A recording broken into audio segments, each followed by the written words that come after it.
بسم الله الرحمن الرحيم. الحمد لله والصلاة والسلام على رسول الله وعلى آله وصحبه ومن والاه. اللهم علمنا ما ينفعنا وانفعنا بما علمتنا وزدنا علما. درسي الششمين لدرسكاني زانستكاني قرآن باسي تفسير مفسرين لكن إن شاء الله تعالى. خوي أو بابتي تفسيري بتني يعني بيستي بخليا بدرسي بتني يعني چونکە بابەتێکی فراوانە هەتا بابەتەنێش دەگوترێ علمی قەواعیدی تەفسیر یان ئوسولی تەفسیر وەکو علمەکی سربەخۆ باسی دەکرێ و شتی لەبارەوە دەنووسرێتن. بەڵام ئەمە ئینشاڵە لێرە بە شێوەیەکی گشتی باسی بابەتە گشتیەکانی ئەو زانستەیە دەکەین و باسی مێژووی تەفسیر دەکەین و تەفسیرە سەرەکیەکان کە نووسراینە و مەنهەجی مفەسیرینەکان کوو بووە ئینشاء الله تعالى. سرەتا تەفسیر وشەی تەفسیر لە چه هاتیە؟ التەفسیر لە ئیبانەی هاتیە، یعنی ڕوونکردنەوە و بە دیارخستن. ئەوە لە ڕووی زمانی عەرەبیەوە بە مانای ڕوونکردنەوە بە دیارخستن دێتن لە ڕووی ئەسلی وشەکەیەوە. لە ڕووی ئیستیلاحیشەوە کە زانایان لە بۆ تەفسیری قورئانی پیرۆز بەکاردێنن کاتێک کە دەرێت تەفسیری قورئان مەبەستت چییە؟ علم يفهم به كتاب الله المنزل على نبيه محمد صلى الله عليه وسلم. زانستێکە کە کتابی خوای گەورەکە لە بۆ سەر پێغەمبەر عەلەیهی سەڵات وسەلام دابەزیە پێی تێدەگەی و بەیانی معانیه و مانایەکانی ڕۆن دەکاتەوە و استخراجی ئەحکامیه و حکمیه و حکم و ئەحکامەکانی قورئان بە شێوەیەکی گشتی لێ هەڵدەهێنزیتن. استخراج یعنی ئیستینباط، هەڵهێنزان دەرهێنانی ئەحکامەکانی کتاب و کە خوای گەورە فەرموویتی لە قورئانی. کاتە ئەو مەبەسما پێ تەفسیری قورئانە، ڕوونکردنەوە و معنایەکانی بەگشتی و هەڵهێنزانی حکمەکان کە دەرێ ئەوە حەرامە ئەوە حەلالە ئەو حکمانە لە قورئانێک و هەڵدەهێنزی. وهروەها عولەما لەفزەکی دیکەش زۆر بەکاردێنن تەئویل. ئەو گوتمان تەفسیری قورئانی ئەو هەیە ئەدی تەئویلی قورئانی معنای چییە؟ تەئویلیش لە ئەسلی زمانی عەرەبی بە معنای ڕجوع دێ، گەڕانەوە. ئەوەلە يعني من الأول هاتية لأولي هاتية كبريتية لقران نواه كاتي كدري تأويل لبو قرآني معنايتيا أو لزماني عربي معناه قران نواه بلام لبو قرآني معنايتيا ما يرجع إليه معنى القرآني أو معناي قرآني معناي أو آياتي لبو تدا قريتوها أو ما بس بي تأويله بمقتضى القواعد والنظر الدقيق با جويري أو الرساوي ياساياني كوا ئەتوو هەڵسوکەوتی پێ لەگەر دەکەی وەکو یاسایەکانی مەسەلەن ئوسوڵ فقه ئینسان دەخوێنی و بە وردبوونەوەیەکی تەواو کاتێکەوە تەماشای دەکەی لێی وردەبیەوە ئەوە بریتیە لە تەئویل. زۆر جار تەئویل بەو مانایی بەکاردێ بە تایبەت لە ئوسوڵی فقه بە معنای ئەوەی ئاەتێک چەند مانایەکی لە خۆ بگری، یعنی چەند ڕووەکی هەبی، ئەتوو یەک لەو ڕوانەی ئاەتەکەی وەربگری، يعني آياتك چەند احتمالێکی تێدا یەک لەو احتمالانە کاتێکەوە تو پێی تەفسیر دەکەی دەرێ ئەوە معنایەکەیە ئەوە بریتیە لە تەئویل. ئەوجا ئەو تەئویلە مەذمومی هەیە مەحمودیشی هەیە. تەئویل هەیە مەذمومە لەبەرەوەی ئەو ئاەتە چەند احتمالێکی لە خۆ دەگری بچی احتمالە ضعیفەکەی وەربگری کە لەگەر ئاەتەکانی دی یەک نەگریتەوە، لەگەر حەدیثەکانی پێغەمبەر صلی الله علیه و سلم یەک نەگریتەوە، ئەوە تەئویلێکی مەذمومە. بەڵام کاتێک ئەتوو تەئویل بکەی احتمالێکی ئەو ئاەتەی وەربگری بە گەڕانەوە لە بۆ ئاەتەکانی دی قورئانی و بە گەڕانەوە لە بۆ فەرمودەکانی پێغەمبەر صلی الله علیه و سلم، بە گەڕانەوە لە بۆ زمانی عەرەبی و ئەو ڕێساوی یاسانەی تەفسیر، ئەوە تەئویلەکە هەنجینێک مەحمود دەبیتن. لۆی تەئویل بە هەردوو لەفزی بەکاردێتن.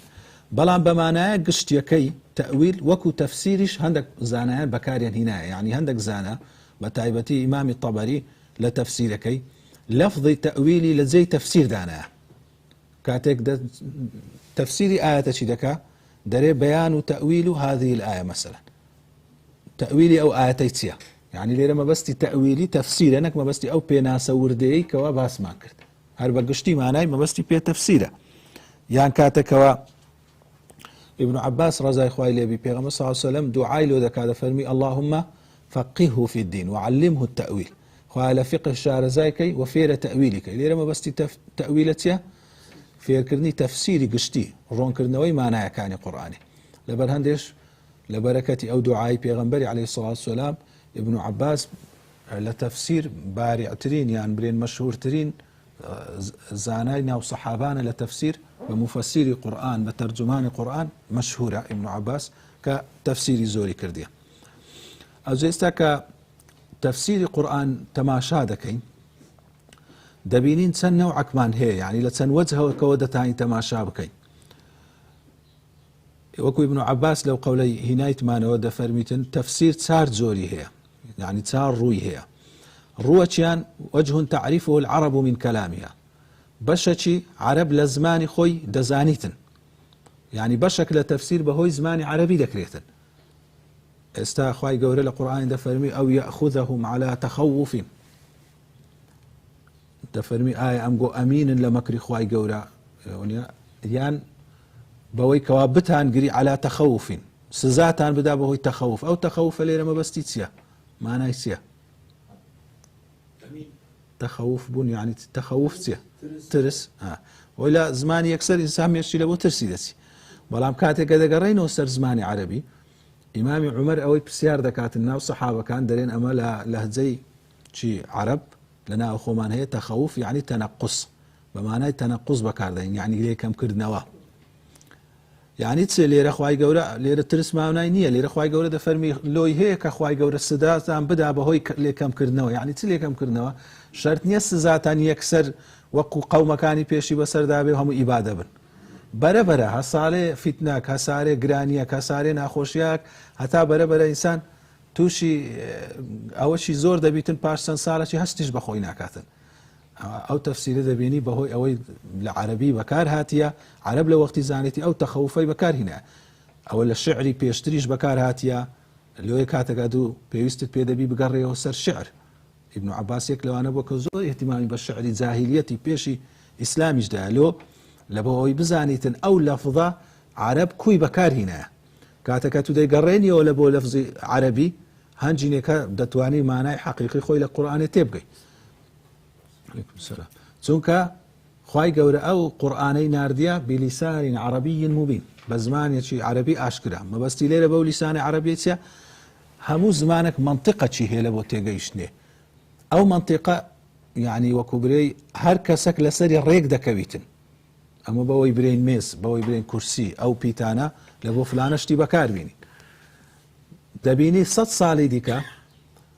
تەماشای مەسەلەن زمانی کوردی خۆمان بکەین، 100 ساڵ پاشەمە یان 100 ساڵ پێشەمە ئوسلوبی قسەکردنیان لەگەرەمە لە هەندێک شتی دەگۆڕێتن. چونە هەندێک وشە ئێستا ئەمە لەو شتەی بەکاردێنین پاش 100 ساڵی دی گۆڕانکاری بەسەر زماندادی لە بۆ شتێکە بەکاردێت. لۆی ئەمە لە بۆ تەفسیری قورئان دەبی بگەڕێینەوە ئەو لەفز لیسانە عەرەبیەی کەەوە لە سەردەمی نبووەت بەکار هاتیە. لەبەر خوای گەورە مخاتەبەی عەرەبی ئەو کاتی کردیە. زمانیش لە عیلمی زمانەوانی هەیە، زمان دائیمەن لە گۆڕانکاریدایە.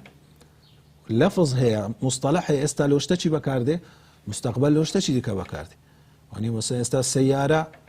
وەختە خۆی لە بۆ شتێکی بەکار هاتیە، یەکسەر لە بۆ ئەو کەسێ بەڕێدا دەڕوە. ئێستا کاتێکە دەرێ سەیارە ئەوەی یەکسەر دێتە ناو مێشکت بریتە لەو ئالەتەی کە لە بۆ ڕۆیشتن بەکاردێ. کەواتە ئەو لەفزە بە پێی زەمان گۆڕا. ئەگەر ئەتوبەی قورئانی بەجێرەی لەفزی ئێستا معنا بکەی کە گۆڕانکاری بەسەرداهاتێ، وە تووشی غەڵەت دەبی. لۆی زۆر لەوانەی تەفسیری شاز و تەفسیری وەکو برەی لادەر لە بۆ قورئانێ دەکەن، ئەو هەگەمە بە وشەکان دەکەن لە زمانی. لە جیاتی بیگەڕێنەوە لەو سەر زەمانی پێغەمبەری صلی الله علیه و سەلەم دەچن مانایەکی لە مانایەکان وەردەگرن کەوا مەبەست نەبووە، یعنی دەچن مانایەکی ئەو سەردەمەی وەردەگرن، یان مانایەکی دوور وەردەگرن، مانایە بەکارهاتووەکەی وەرناگرن، کەوە لۆ ئەوەی مانای ئاەتەکەی بەو مەبەستەی دابن کە بە خۆیان دەیانەوێت. ئاجا لۆی ئێحتیمامدان زۆر مهمە. مەسەلەن تەماشا کە ئیمامی شافعی چەندی ئێحتیمام بە زمانی عەرەبی دەدا، دەرێ هەتا لە تەفسیری ئەوەی کە خوای گەورە دەفەرمی والمطلقات يتربصن بأنفسهن 3 قروء، وەنێ ئەوەی تەلاق دەدرێت دەبیست 3 قروئی چاوەڕێ بکە. ئەو قورئا تو دەبی بگەڕێەوە سەر زمانی عەرەبی بزانین مەبەستی چییە. کاتێک دەگەڕێەوە سەر زمانی عەرەبی دەبینی عەرەب بە مانای پاکبوونەوە و بە مانای بێنوێژیشیان بەکارهێنایە، یعنی حەیض و طوهر. لۆی اختلاف دروست دەبی لە مابەینی مەذاهیبەکان و عولەمایان لەوەی کەوا ئافرەت 3 پاکبوونەوە یان 3 حەیض چاوەڕێ بکاتن. هەتا دەرێ ئەبوو عوبەید ئەویش یەک لە زانایان بۆ لە قورئان، صاحبی فەضائل القورئان، یەک لە کتابەکانە کە زوو نووسرایە، لەگەر ئیمامی شافعی ڕۆژەشی دەکەونە مناقەشە لەسەر ئەوەی کە قوڕ العرب بەمانای حەیض بەکاریان هێنایە یان طهر. ئیمامی شافعی مەسەلەن ئەوەندە بەڵگەی لە شعر و لە لوغەی عەرەبی دەینیتەوە لەسەر ڕەئی خۆی، ئەبوو عوبەیدیش مقابلی وی ئەوەندە بەڵگەی دەینیتەوە لەسەر ڕەئی خۆی، سبەینی ئەو هاتتە سەر ڕەئی ئەویش هاتەوە سەر ڕەئی. يعني مەوەستیە يعني ئەوەندە اهتمام دەبی بدرێ بە زمانی عەرەبی و بە ئیستیشهادی پێ بکرێت لەوەی ئەو لەفزە بزانی بە مانای چ بەکار هاتیە، جاری شوێ ئەو لەفزە کە دووسێ مانای هەبی دەبیتە سەبەبە چی؟ اختلاف. ئەوە جۆری یەکەمیان کە گۆتمان دەرێ بە تەفسیر دەکەین بە زمانی عەرەبی، شت هەیە دەبی بگەڕێنەوە زمانی عەرەبی. وتەفسیر لا يعذر أحد بجهالته. بەشێک چیش لە تەفسیرمان هەیە هیچ کەس عذری نییە کەوابرێ ئەو تەفسیرەی نازانم، هەموو خەڵک دەزانی، بەس مانای عەرەبی بزانی، مانایەکەی قورئانی بزانی، هەموو کەس دەزانی. خوای گەورە فەرموویەتی حرمت عليكم أمهاتكم وبناتكم، ئەوانەتان لەسەر حرام کرا. ئێوە هیچ کەس يعني لەکن هەموو خەڵکی و چیەکە شتەکە کە دەخینەوە دەزانی ئەوە حرام کرا، عەرەق حرام کرا، محەممەد رسول الله معنای چییە؟ کاتەوە هەموو کەس لەو شتانە تێدەگاتن. ئەوە بەشەچیتی کەوا بە شێوەیەکی ثابت و ئەوە گومانی تێدا نیە، ظەنی نییە، بە ثبوتی دەلالەتەکەی هاتیە. وتەفسیر تعلمه العلماء. تەفسیرێکمان هەیە زانایان دەزانن، لەوە لەبەرەوەی پێویستی بە وردیەکی وردبوونیە، پێویستی بە ئیستنباتە. ئیستنبات چییە؟ یعنی پێویستی بەوێ ئالەتێک توانایەکت هەبی لەوەی حکمی لێ هەڵبهێنجی لەو ئاەتەی، حکمی لێ هەڵبهێنجی، پێویستت بە ئەدەواتە، پێویست بە زمانی عەرەبی شارەزابی، بە قورئان بە خۆی خودی خۆی شارەزابی، بە سوننە شارەزابی، بە ئوسوڵی فقه شارەزابی. بەو ئەدەواتانە دەبی لە دەست بیتن کەوا لە دەست عولەمایانە لۆ ئەوەی بتوانی ئەو مانایانە لێ دەربینی. مانایە گشتیەکان نییە، مانایە وردەکانە کەواتو بتوانی لێ دەربینی. ئێستا تەماشێکە لە ئیستنباتی شتی چەند وردمان هەیە کەوا لە تەفسیرەکان دوایە باز دەکەین، تەفاسیرمان هەیە لایانی فقهی، لایانی حکمە فقهیەکانی لێ دەرهێنایە، تەفسیری ئاەتی ئەحکامی پێ دەرێن. أو آياتي دفرمي ولما فصل طالوت بالجنود قال إن الله مبتليكم بنهر. كاتك طالوت روي بجند يكاني وتخواي قورا أم قوي تاقي كردي توبو رباري فمن شرب منه فليس مني، أو ليه بخواته لو آوي لمنيا، ومن لم يطعمه فإنه مني. ليه دري أوي بخوات طعم أو لمنا. أو أما تفسير الروالة يكي أو انديه بلام علماء لوي چەند شتیان هەڵهێنجایە. یەک لەوانە دەرێن لێرە خوای گەورە خواردنەوەشی بە تەعم ناوردیە، خواردن کاتە ئاو تەعمیشە، خواردنە، تەعامە. لە حەدیسی دیکە لە بارەی ئاوی زمزم هاتیە تەعام و تۆعمین. معنای وەبیتن حکمی تەعامی لەسەر جێبەجێ دەبیتن. لۆ نمونە کابرایەک سوندی بخواتن برێ هەتا فلان کەس لێرە نەڕواتن ئەمن یەک تەعامی ناخۆم، ئەو سوندەی ئاویش دەگریتەوە، دەبی ئاویش نەخواتن. تەماشای ئەو وردەکاریە لێ دەردەین. و هەروەها لەوەی دەریان هینایە عولەما کە ئاو مادام تەعامە و مادام دەپیورێتن ڕیبای لەسەرە، ناتانی ئەتوو مەسەلەن عینەن ئاوی بە زیاد و کەم بگۆڕیەوە برێ ئەوە دەبە ئاوەکت دەدەمێ، مەسەڵەن ئێستا خاسن ئاو فرۆشتن پەیدا بووە، دەبەکت دەدەمێ دەبەونی وەکم لە ئاوی بدێ، وشی گەن و جۆ و ئەوانە. طبعا ئەوە ڕەئی ئیمامی شافعی و ئیمامی مالکە و ڕەیەکی مەذهبی ئیمامی ئەبوو ئەحمەدیشە، بەڵام مەذهبی ئیمامی ئەبوو حەنیفە و ڕەیەکی دیکەی مەذهبی ئیمامی ئەحمەد هەیە کە دەرێ ئاو ڕیبای لەسەر نییە. مهم ئەوە تەفاسیلی فقهیە، بەڵام تەماشێ کە ئەو وردەکاریەی لە چ ئاەتەی دەرهاتیە کە ئەمە 100 ساری دیکەش ئەو ئاەتان هەر بخینینەوە فکرمان لە ئەو شتەی ناچی، کەواتە ئەوە ئیستیخراجی عولەمایە لەبەرەوەی ئەدیلەکەیان هەیە. وتفسير لا يعلمه إلا الله. بشي تارميش لتفسيري بشك كواب خواي قورا نبي كس نازاني هاوشتي آيات متشابهة، مثلا استوى على العرش، خواي قورا كو استوائي كرديا، يدي خواي قورا كو مسألة أسماء الصفات، كيفية أسماء الصفات أو تفسيرك أو كيفية بس خواي قورا تزانيتن. لمسألة غيبيات لقيامته لحشره لميزان كو صراط كو أوانا تفسيري أوانا لا يعلمه إلا الله. هذا أويا كوا ابن عباس تفسيري ذكاته أو تار بشة.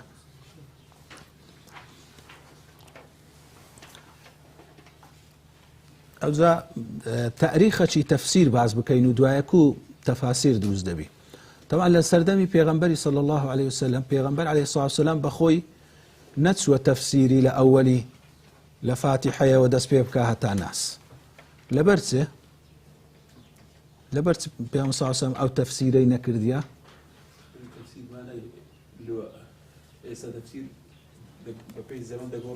بەپێی زەمان هەندێک شتێ دەگۆڕدرێ ئەگەر وە بە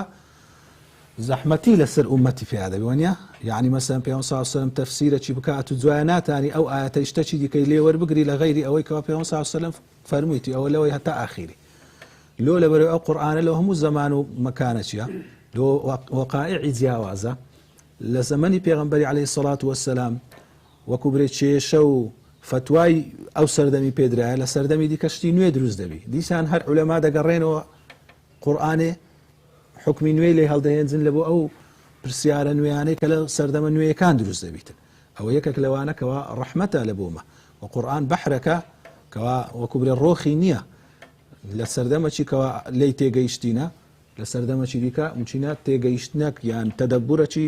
نوێ بێتن بەڵام دەبی ئەوانش پابەند بن بە مەرجەکان پابەند نەبوون بە مەرجەکان نابیتن کەسێک پابەند نەبی بە زمانی عەرەبی مانای بگۆڕی ئەوانەی ئەمە دوایە باز دەکەین کەوا ئەوەش ضەوابیتی خۆی هەیە تەفسیرکردن بەڵام پێغەمبەر عەلەیهی سڵاو وسەلام لەگەڵ هەندێش کە بەخۆی تەفسیرێکی وەهای نییە لە ئەوەلی مەسەلەن برێ تا ئاخیری بەڵام لە ئەسنای سونەتی وی تەفسیری قورئانمان زۆر لێ ڕوون دەبیتەوە بە چەند شێوەکی یەکەم پێغەمبەر صلی الله علیه و سەلەم بەڕاستەوخۆ تەفسیری ئاەتێکی کردبی هەیتمان چەند ئاەتێکمان هەیە پرسیاری لێکرایە پێغەمبەر صلی الله علیه و سەلەم ڕاستەوخۆ تەفسیری کردی وەکو چێ نمونەکمان لەو دەنی تۆ پێغەمبەر تەفسیری ئاەتێکی کردبی نا یعنی خودی تەفسیر دەست نوێژ ئێستا باز دەکەن زۆری دووەمە بەڵام خودی بەخۆی باسی ئاەتێکی فاتبعوه سبل فتفرق أو يكلواني جزاكم الله أو يكلواني مثلا أو آيات بيوم صلى الله عليه وسلم خطتي دكات سن خطتي للروخ دكا أو الصراط المستقيمة كذا فرموا أن هذا صراطي مستقيما فاتبعوه أوش الرقاية كان دي كان السبل يعني ولم يلبسوا إيمانهم بظلم أو آية أخوي قول فهم الذين آمنوا ولم يلبسوا إيمانهم بظلم أو أنا إيمان يعني هنا إيمان كان يعني بظلم دانا بوشيا أو أنا هر أمن هداية يعني له هي دير ما بس لو ظلم يتسي ظلم بقشتيا يعني ظلم ما بس الشركة بيوم صلى الله عليه وسلم فرمي ليرة ما بس ظلم شركة أو كسر لو آياتي بعض دكاتن طواو لسر هداية نيو أمني لونية أجر هاتبو أو ظلمي هبيتن همو كسر كم تعذر ظلمتي هر هەیە ستەمی لێ دەوەشێتەوە بەڵام ئەو ستەمەی لێرە لەو ئاەتەی دەفەرمی مەبەستی پێش شیرکە کەواتە ئاەتمان هەیە پێغەمبەر صلی الله علیه و سەلەم ڕاستەوخۆ تەفسیری کردێ ئاەتی ئەوەش کە پرسیاری دەکەن لەباری نوێژی چەمرۆ بەڵێ لۆی معلوم نەبوو ئەو نوێژەیکە کۆ دەکرێتەوە بەڵێ بەخۆی تەفسیر دەکاتن تقریبا ئەوش تەفسیری ئەو ئاەتەیە کە ئەگەر لە سەفەرێ بوون في الأرض إذا ضربتم في الأرض أو تفسير ذكريت أوات زوري كما كبيان صلى الله عليه وسلم راسته خو عندك آيات هي تفسير كرديا زوري دوام من هي كوا بيان صلى الله عليه وسلم بياني كرديا روني كرديتوا بشيوي قولي يام بشيوي فعلي يعني مثلا بيان صلى الله عليه وسلم حديثة فرموا أو حديثة دبيني مثلا باسي دسميج دكا دريك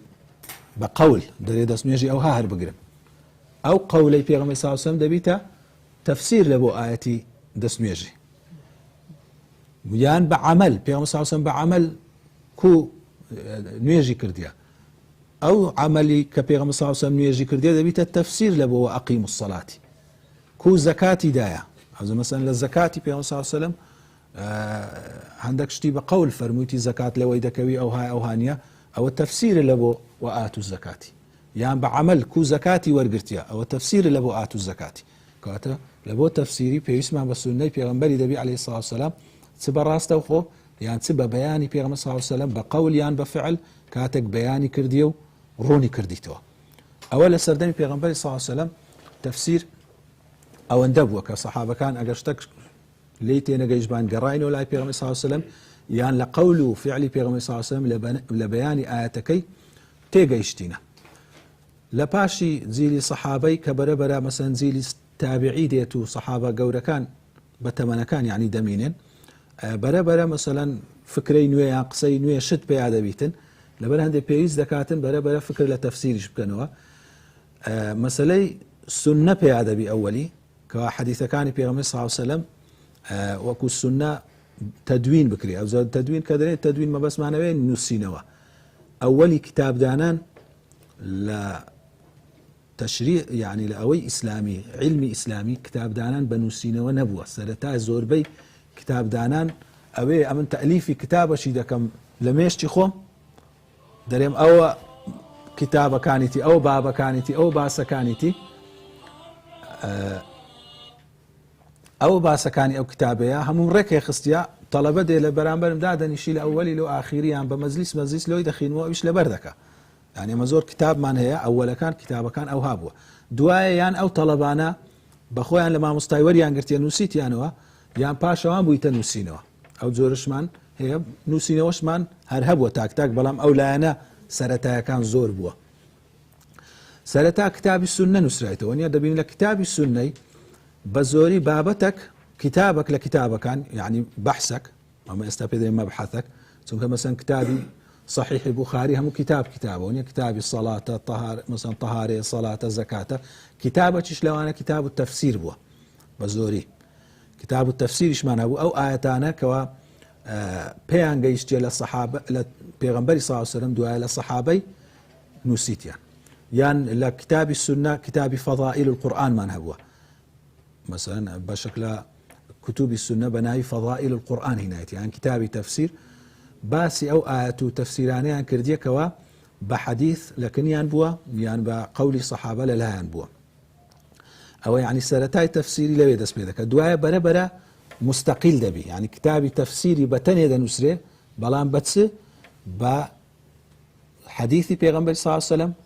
بقول صحابي بقول تابع يعني هم بالسند نكشتك بيتم بري أو تفسير بخوم أو هذا لباري أو آياتي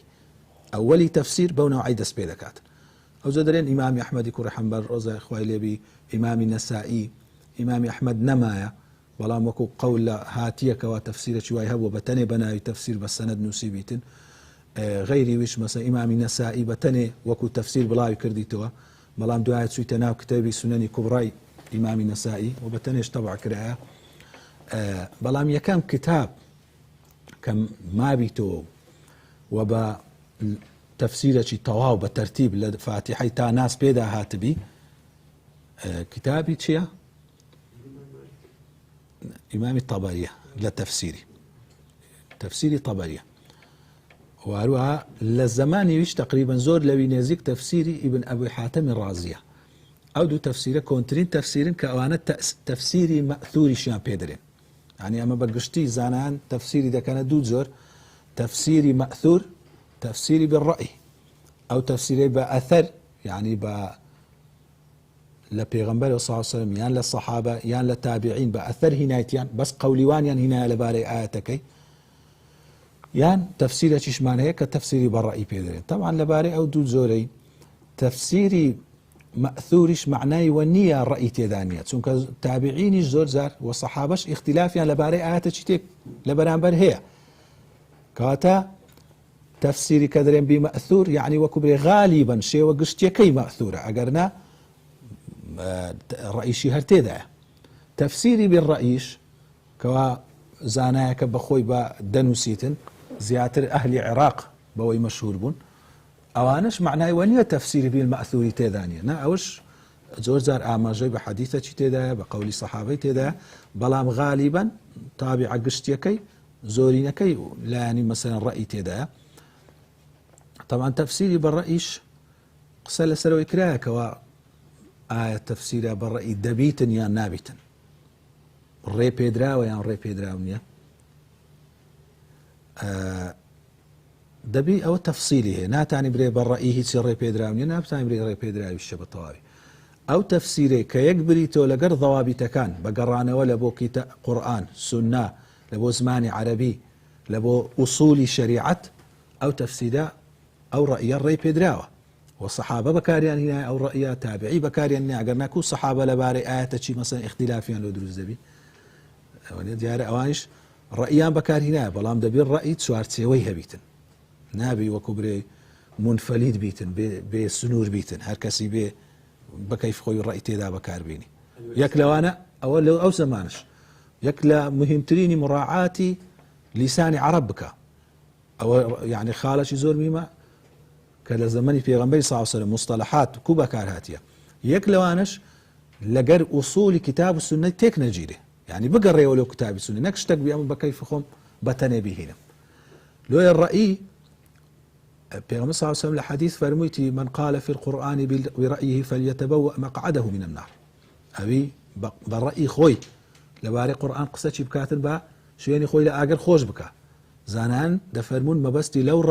رأيك كلهوا وآرزوه به سنك دكري الرأي لهوا وآرزوه لخور راس سرتاوه بقري دكري الرأي لسرتاوي الشريعة والسرتاوه بقري أقل الشريعة والسرتاوه بقري تشي تداني بس أقل هوا وآرزوه بي هر كسي بيويلوي الري خوي مذهبي خوي فرقي خوي سربيخي برأي خوي تفسير آيات تشبكا أو شي قوريكا هبو هشا هتا استاكا لحديث اشكا بيوم صلى الله عليه وسلم دفرمي من قال في القرآن برأيه فأصاب فقد أخطأ دفرمي هر كسي برأي خوي لقرآن قصيبكا أقر راستيش بي أو هر غلطي كرديا ما بستي لو حديث ايتي تماش تنورده دفرمون أو ما بستي أوي كابراك آياتا چيلو ديهت زانياري لبارينيا بخيالي خوشتا چيلو ديتن لباري قرآن قصيدة كاتن داري بخيالي خو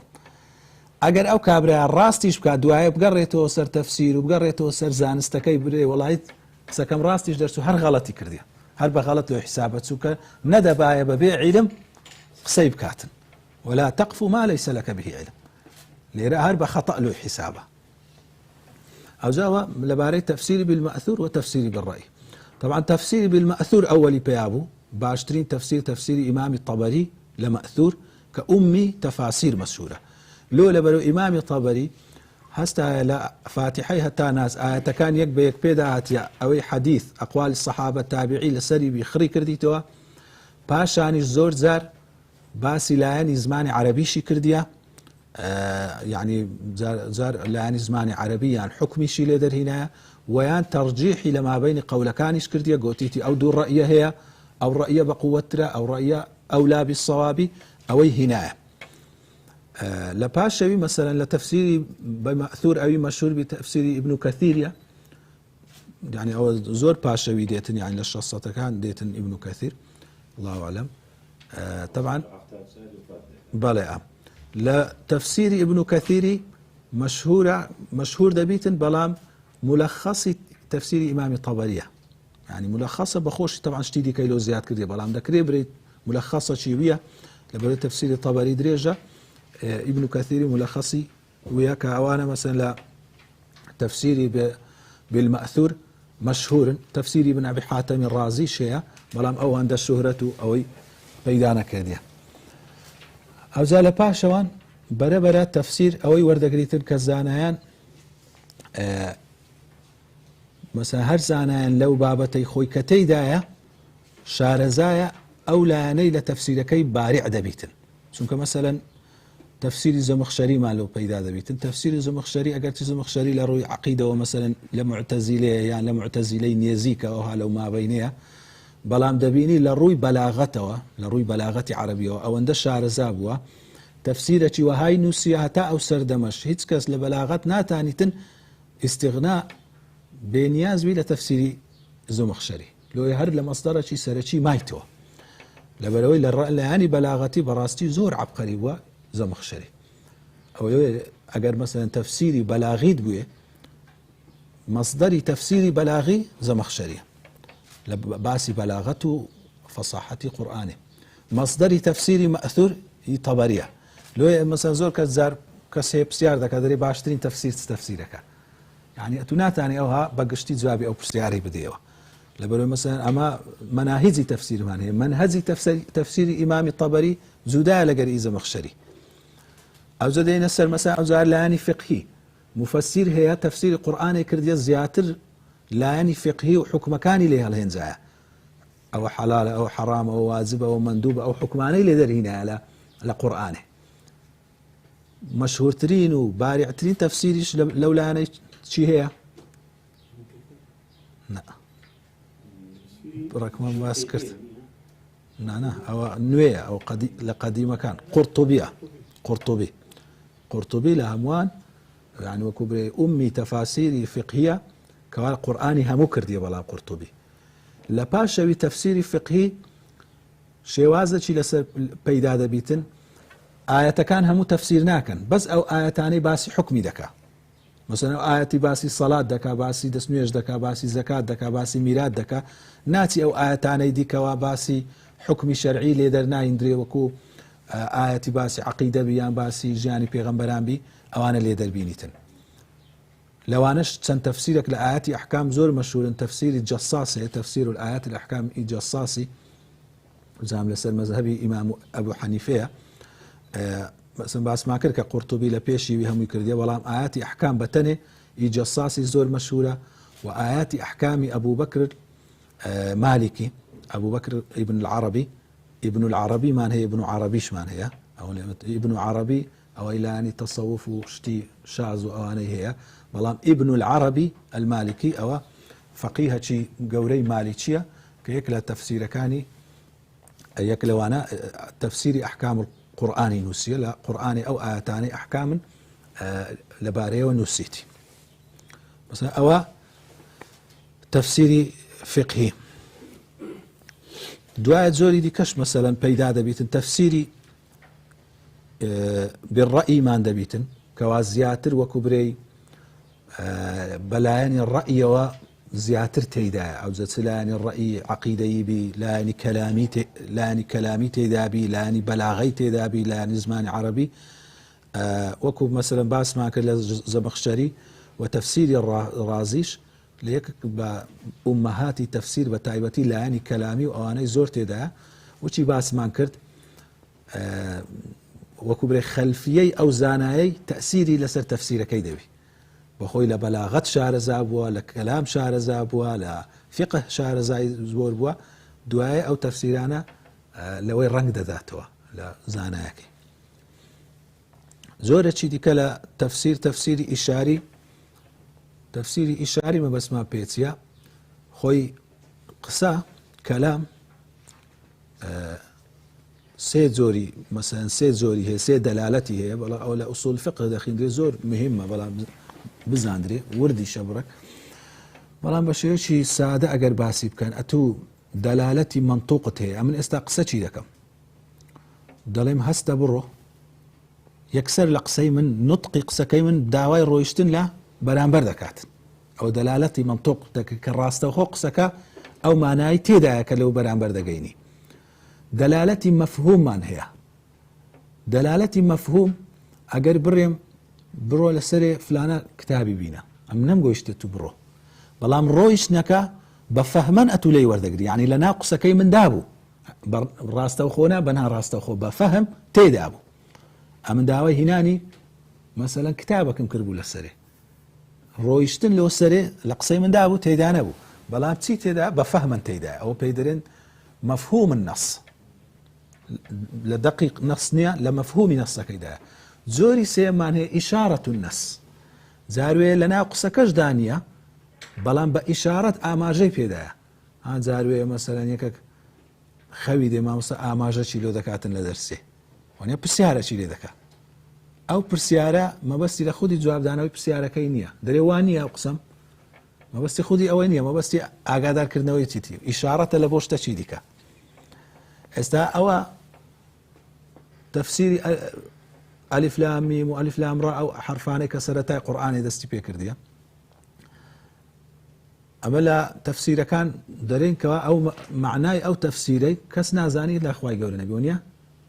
بەڵام دەبینین زۆر زاناش بەرێ معناي لي وردقريتن دري او التحداي عرب دكا دري او قرآن لو بيتانا بيكاتي ام قوش بتوانا لو بيتانا قرآن شي او هابين لو لا يقوتان هيس تفسيري نيوانيا لو لاش درين او معناي هي او يقول يقدر ديوه دبي اقر لو انا تبقى عند زاين منطوقي نصكي هيس تفسيري نيه يعني نطقا الف لام راء هیچ معنای تێدا نییە بەڵام ئیشارەتەن دەکرێت ئیشارەتی تێدابی ئەوەی کە زانایان باز دەکەن ئیشارەتەنە ئیشارەتەنیش بە زۆری ئیجتیهادیە شتەکە مثلا ئەتو ئاماژەی ئەو قسەی وەردەگری یەکەچکە و ئاماژەی لێ وەرناگری ئیجتیهادی زۆر دەکەیتە ناوێ بەڵام منطوقی نەس ئیجتیهادی تێدا نییە دەری وەئەقیموا الصەلاة نەسەکە بە خۆی دەرێ نوێژ بکەن یعنی ئاماژەی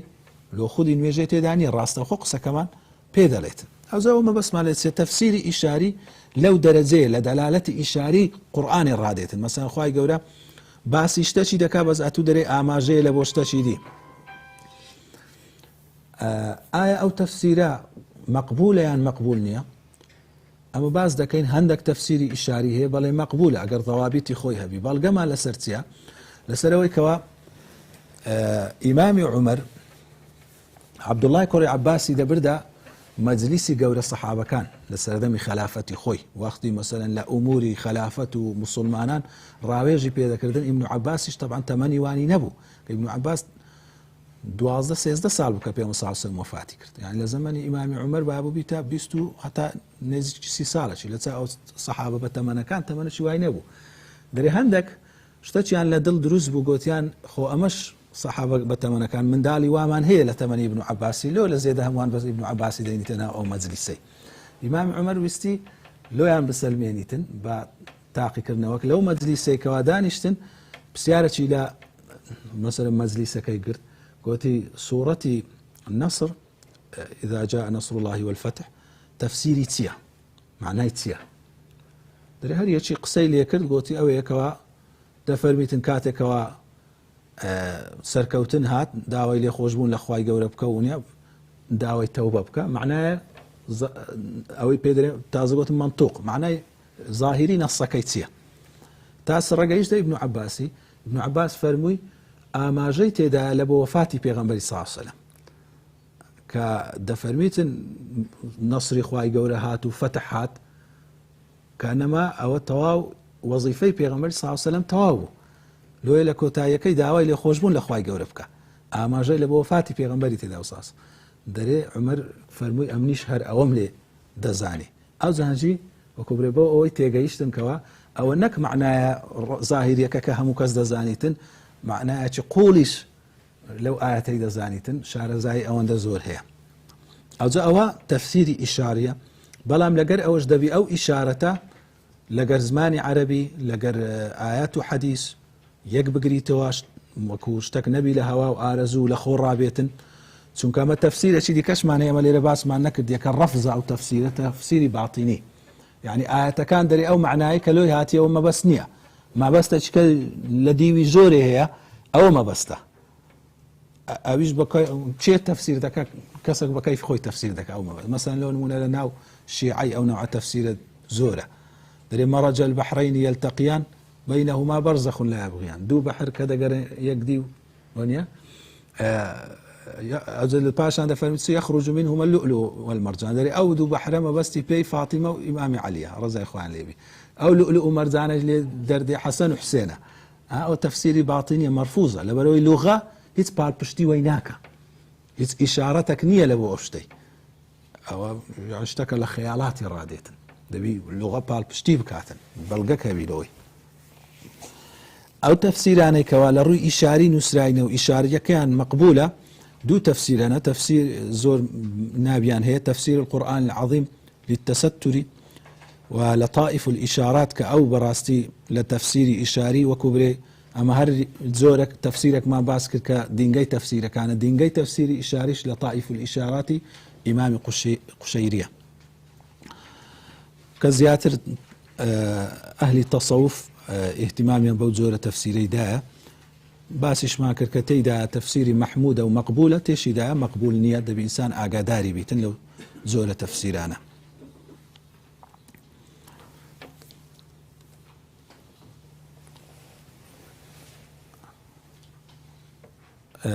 تفسيري فقهيش ما باسكر مثلا چەند زۆر تفسيري دي كمان هيك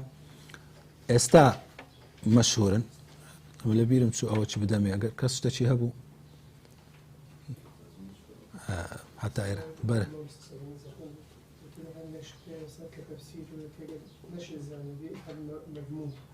بله مثلا سلسلة الوتر مثلا لا كوشتان من تكون مثلا أو تو معناه كل زمان قبل ما كش يقول كيوا أو لما المكان عيش نانا أو تفسيري كزوري أو كهمو كز دزانيت معناه أشكرا معناه أشكراها أو مذمومنيها تا أشكراها كي أترون كيوا مذمومنيها وده فرميتن حرمت عليكم أمهاتكم وبناتكم آياتك معناه أشكرا ديارة دايكتان لسرتان حرامة ونيا بناتكم هتا آخره بلام أتو هندك وردكاري كوا أو وردكاري احتمالي تيدا أو هابي أو هانبي ببيع علم قصتي لي بكي أويا مثلا استعمى آياتك ما ديت بيشي أو آيات ديهارنية يعني معناها كي بالضبط سيا خذهم على تخوف يعني اشتكي السير يعني تسب ترسى وبتانقري معناها آياتك نادى أتو لخورة مثلا لفكري خود بري والله فكركم لو فلانة شديدة سيتن أو نهبيتن ببيع علم يعني لروي زمانه وبيست استقرأ قلت ما ندري سي قرئي أو بكن أتو أقل لزمانينيا بس بري والله تمام هر ما بس تسي مانجا ما بس تسي باقبونه دعاية تماشي تفسيري ذكي فعلا عندك بباقبونه وهي نايتيان أقل راستيش درسي تشون كاتويت معلومات اللي قرئي نبو هر غلطة هو ما بس تأوي أنا أقل جيت لي بقيدنا جيت لي بي أواتو نقل كلام مفسرين ذكي علمتها باي أون دي علمتها ده تاني قصي ليبكي أجمعين بله تنبيهات الدراوس والتفسير المأثورية في دوام دخول الإسرائيليات. مثلا بخوي دخول الإسرائيليات مأثور تفسير مأثور زيادة من الزيد ولا جيل الصحابة والتابعين. بله يعني زيادة من الزيد ولا تفسير رأيك أو دخول الإسرائيليات كان داخل بيلو ولا مثلا زيادة اللوان. والله خوا خير بنوسي ببيرتي نامو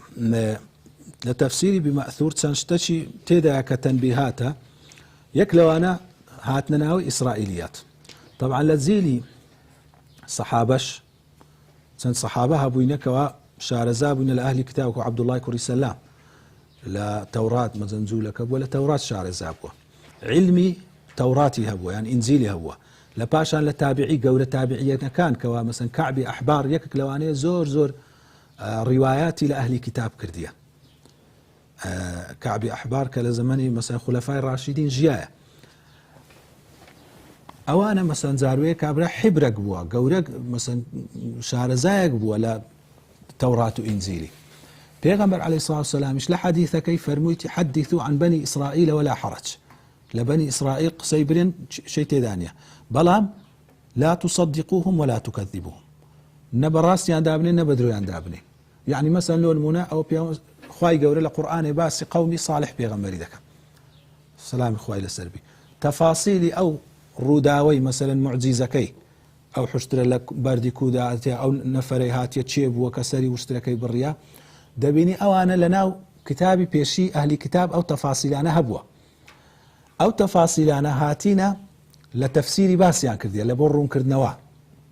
يعني هتا الصحابة هبوا باسي كرديا تابعين هبوا باسي كرديا لباش تابعين هبوا باسي كرديا أو أنا وكو الروايات هاتي تناو تفسيري بالمأثور زيات يعني بالروايات هاتي مثلا إمام ابن جرير الطبري ابن كثير هتا إيوش أو سلسلة سنديان هنا لبو كعب الأحباري لبو فلانة تابعي أو تابعيش لأهل كتاب ولي قستي زاربيا يعني لباشي تابعي أو جاء أنا بشك لو أنا ورد جيري أجر لقر كتاب السنة يكتشي قرتوه أو بخوي مهمة كو تعاملي لقر ذكي أجر لقر كتاب السنة عين القصي كتاب السنة بورد أجري أجر أو اشتنا لك كتاب السنة هاتب يعني بعد زوري دوان برين أجر لقر كتاب السنة تيك جيرا يعني لقر مقامي بيغمبراتي تيك جيرا اشتقوا ندى جنزا أو مرفوزة مثلا لون منا لا توراة إنزيلي باسي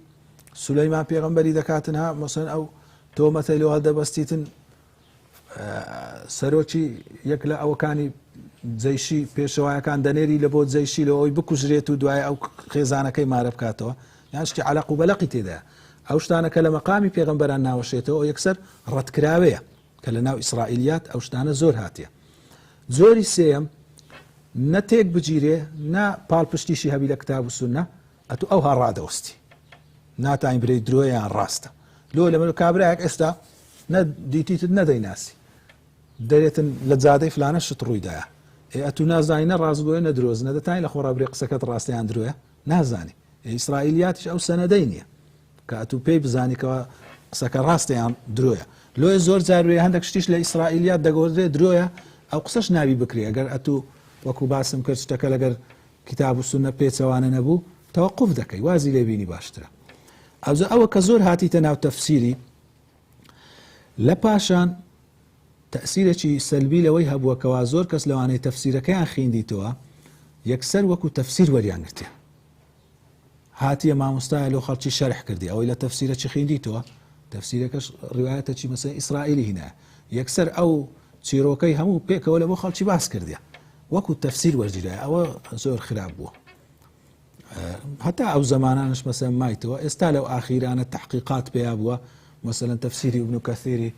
لە ڕووی حەدیثەوە تحقیق کرا ئەو حەدیثانەی صحیحە ئەوەی صحیح نییە ئەوانە ئیستیفادەی زۆریان هەبووە ئەگەر نهتا پێش ئێستاش خەڵک هەمووی وەکو یەکدی وەرگرتیە ئەوە تەسیرێکی سەلبی هەبووە لەسەر تەفسیری جاروێ سەنەدەکان لە تەفسیرەکان کە نەهاتیە تەسیری سەلبی هەبوو مەسەڵەن تەفسیری خازن هاتیە مەسەڵەن سەنەدەکانی تەفسیری پێشە خۆی سیلسیلەکەی نەهێشتیتەوە لە بۆ اختصار عن فلان عن فلانی تێدا نێشتیتەوە ئەو عن فلان عن فلانەکە نەهاتیە تحقیقیش نەکرایە ضعیف و موضوع و صحیح هەمووی تێکەر بووە ئەو کەسەی شارەزانە بێ قەولەکەی هەموو وەرگری ئەوە خراپە زۆر جاری شوێ هەر حەدیثی موضوع داهێنرایە مەسەڵەن لە هەندێک تویتە ناو هەندێک تەفسیریش مەسەڵەن لۆ نمونەیەکێک لەوانە کە مەشهورە بە حەدیثی موضوع چووە لە بۆ هەموو ئاەت سوورەتەکی قورئانێ حەدیثەکی داهینایە کە باسی فەزلی ئەو سوورەتەی دەکا هەموو سوورەتەکان یەک بە یەک تەفسیر هەیە چووە یعنی کەمە بەڵام تەفسیر هەیە چووە ئەوانەی لە هەموو تەفسیری ئاەتەکان لە سەرەتای تەفسیرەکەی ئەو حەدیثەی هینایتەوە بێ ئەوەی بشتێ صحیحان ضعیفەوە بەبێ دەنجی ئەوجاوە دەرێن ئەو کەسە کە ئەوەی داهینایە لێیان پرسیات و لێ ئەو شتت کردیە پێغەمبەر صلی الله علیه و سلم نافەرمی من كذب علي متعمدا فليتبوأ مقعده من النار ئەوی درۆی ونیا لەسەر من کەدرێ ئەمن ما كذبت عليه كذبت له درۆم دەست بەسەر نەکردی لۆم کردیە طبعا هەر نابیتن چونکە دەبیتە دین و عینەن حکمی هەیە لەو سەردەمانەش مەسەڵەن منهەجی هەندێک شتی نوێ مەسەڵەن پەیدا بووە مصطلحاتی نوێ مەسەڵەن تەفسیری منهەجی یان تەفسیری تەحلیلی تەفسیری شیکاری یان منهەجی ئەویش چییە زانایەک دێت تەفسیرەکی دەنووسی سەرەتا دەست پێ دەکاتن مەسەڵەن تەفسیری سوورەتەکی دەکات ئەو سوورەتە لەگەر سوورەتی پێش خۆی مناسبەی چییە پەیوەندی چییە ئەسباب النزول ئەگە هەبی باز دەکا بە جیاواز باسی مەوزوع سەرەکیەکانی ئەو سوورەتەی دەکا بابەتە سەرەکیەکان باسی چ دەکا ئەو زادێتە سەر مەسەلەی مفرداتی ئەو لەفزانێک کە غەریب بن ئەو لەفزانە بەمانای چ دێن یان دێتە سەر ئیعرابی ئەو زادوایە دەچیتن معنای عامەکەیت ئەو مەجموعە ئاەتەی لێک دەداتەوە یعنی ئەوها بە منهەجیەتێک دێتن تەفسیر دەکا طبعا ئەوەش تەرتیبەکی جوان و ڕێکوپێکە لە بۆ تەفسیری ئینسان لی تێبگاتن ئەوە تەفسیری منهەجی یان تەحلیلی پێدرێن شیکاری وەکو برێ تەحلیلی ئەو مەجموعە ئاەتەی دەکاتن لە سەرەتاوە ئەو مەجموعە ئاەتە ڕەبتی تێ لەگەر پێشە خۆی سەبەب نزول ئەگەر هەبی کەلیماتی غەریبی ئەگەر تێدابی ئەوها بە بەش دەینیتن دوایە تەفسیری ئاەتەکان یان دوایە لە ئاخیری پاش تەفسیری ئاەتەکان دێتن دەرێتن ئەو حکمانەی کە لەو ئاەتانە یان ئەو فەوائیدانەی لەو ئاەتانەی دەردەینین لەو چەند ئاەتەی 1 2 3 4 ئەوها بە منهەجیەت نووسیتی باشترین تەفسیری منهەجی کە ئەو سەردەمی بەڕاستی نووسرابیت و پوخت و ئەوە بیتن صەفوەت و تەفاسیرە یعنی ئەوها بە منهەجی پێدا هاتبیتن وەکو برێ زۆر درێژ نییە لە بۆ حەجمەکەی متەوەسیتە لە حەجمی درێژیش یەک لە باشترین تەفسیر ئەوها کە پێدا هات تەفسیری مونیرە کە ئەوها بەو منهەجیەتەی پێدا ڕۆیشتە مصطلحێکی دیکەمان هەیە کە ئەویش نوێیە تەفسیری مەوضوعی مەبەستیان لەو جۆرە تەفسیرەی چییە ئەوەیە کە ئەتوو مەوزوعەکی دەینی هەرچی ئاەتە لە قورئانێ لەبارەی ئەو بابەتەی کۆی دەکەیەوە نەک بچی پێدا بڕۆی تەفسیری سوورەتەکەی لە ئەوەلیە تا ئاخیری بکەیت ئەوەش ئیسیفادەی چی هەیە ما قورآن بە قورآن لێک دەدەیەوە مەسەن ئەتو دەی باسی سەبر دەکەی دەچی هەموو ئاەتەکان کە باسی سەبر کرا لە قورآنێ کۆی دەکەیەوە لەوەی مانای سەبرت بە جوانی لۆ دیارکەوی باسی سەڵات دەکەی ئاەتەکانی سەڵات باسی میرات دەکەی دەچی هەموو ئاەتەکانی میرات کە باسی میراتی تێداوی لە قورآنێ کۆ دەکەیەوە تەفسیریان دەکەی ئەوە تەفسیری مەوزوعی میرات ئەو جۆرە پێی دەگوترێت تەفسیر المەوضوعی ئەوە ئێستا کە مەسەن هەندێک زانە چەند بابەتەچیان لێ نووسیە بەڵام پرۆژەی گشتی کەوا شتێکی گەورەبی تا ئێستا شتێکی وەها نەبوو بەڵام جامیعەی مەدینەی منەوەرە پرۆژەی وای هەیە ئێستا بزانام دەوری 12-13 بەرگلەی دەرچووە ئەوها پێدا هاتینە مەسەن هەموو بابەتەکان بابەت ئاەتەکان خڕ دەکەنەوە تەفسیری ئاەتەکان دەکەن ئەوش چی باسمان کرد کاتێکەوە کەسێک دیراسەی هەیە دەرەوێت لێ کۆڵینەوەی لەبارەی شتێکی دیاری کراوە بک بزان لە قورآانێک و باس کرایە دەچی باسی ئەو بابەتەی دەینیت و هەموو ئاەتەکانی لۆ باس کرایە ئەو ئیسیفادەی هەیە و تەفسیری قورآانیش بە قورآانە یعنی ئەمە باشترین زۆری تەفسیر چ تەفسیرەکە قورآن بە قورآن یعنی ئەتو سەرەتای کاتێک کە تەفسیری قورآانی دەکەی دەبی بسی لە شوێنێککە بزانی لە قورآانی ڕوونکردنەوە نەدرایە لەبارەی ئەو ئاەتەی بەخۆی قورآن ڕوونکردنەوەی نەدایە لەبارەی ئەوجا تەفسیری قورآن بە قورآانیش دوو زۆری هەیە زۆرەی هەیە قورآن بەخۆی ڕاستە و خۆ دەڵێتن تەفسیری ئەو شتەی ئەوەیە بە زۆری وێ لە دووی دەرێ مەسەن والسماء والطارق وما أدراك ما الطارق طارق چییە بەخۆی ڕوون دەکاتەوە النجم الثاقب طارق بریتیا لە ئەستێرەی کەوا ثاقبە کونکەرە مەسەن ئەوە بەخۆی تەفسیری طارقی کرد یان لە ئاەتی دیکە دەفەرمی إلا ما يتلى عليكم هەموو شتێکتان لە حەلال کرا إلا ئەوەی لە بۆتان باس کرایە ئەوی لە بۆمان باس کرایە چییە لە ئاەتی دیکە حرمت ئەوەنە عليكم الميتة والدم ولحم الخنزير ئەو ئاەتە تەفسیری ئەو ئاەتەی دەکاتن کەواتە دەبی بیان هینەکن یەکدی زۆری دووەمیان هەیە قورآن بەخۆی نارێ ئەو ئاەتە تەفسیری ئەو ئاەتەیە بەڵکو ئەمە بە بەیان بەگەڕان دەبینینەوە ئەوجا ئەوەش جاروێ ئیجتیهادی تێدەکەوی معنایەوە نییە هەر کەسە گوتی تەفسیری ئەو ئاەتەم بەوەی کرد 100 وە بیتن ئاەت ئەوە ئەتوو هینایتت ئەو ئاەتە و ئاەتەی تەفسیر دەکایان ناکات جاروێ تەفسیری دەکات جاروێ تەفسیری ناکات ئێستا خوای گەورە کە دەفەرمی اهدنا الصراط المستقيم صراط الذين أنعمت عليهم خوایە هیدایەتمان بدە لە بۆ ڕێی ئەوانەی کە نیعمەتت لەگەر کردینە چێنە نیعمەتت لەگەر کردینە ئەوە من النبيين والصديقين والشهداء والصالحين ئەوانە خوای گەورە دەفەرمی ئەوانە نیعمەتی کەواتە تەفسیری ئەو ئاەتەی دەینیوکن ئەو ئاەتەی وەکو برێ وەجهەکی گشتیت لە بۆ بە دیار دەکەوێت زاروێ شتەکە زۆر وردە ئیمامی عمەرە والله أعلم ئەو مەسەلەی دێتەکنێ کە ئافرەتێک بە شەشمانجی حەملی منداڵی بووە شوبهەی ئەوەی لێ دەکەن یعنی کە شرکی لێ بکەن کە ئەوە زینا بووە لەبەرەوەی کە نەیانزانێت کە بە شەشمانجی گوێیان لێ نەبووە لە عادەتەن کەسێک هەبوو بیتن منداڵی ببیتن ئیمامی عەلی کاتێککە داوای ڕەئی سەحابان دەکا ئیمامی عەلی لە قورئانی هەڵدەهێنجیت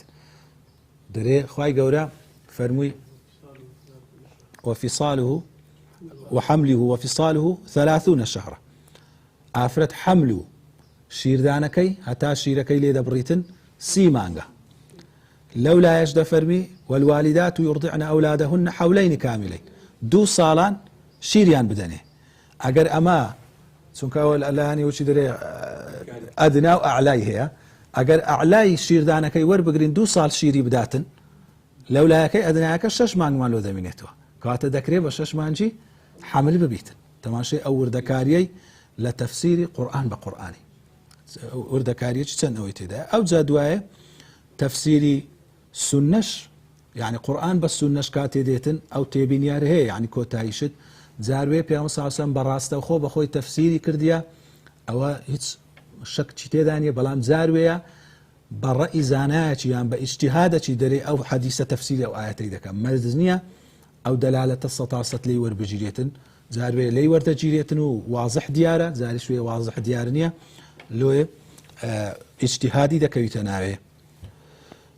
وصلى الله على نبينا محمد وعلى آله وصحبه وسلم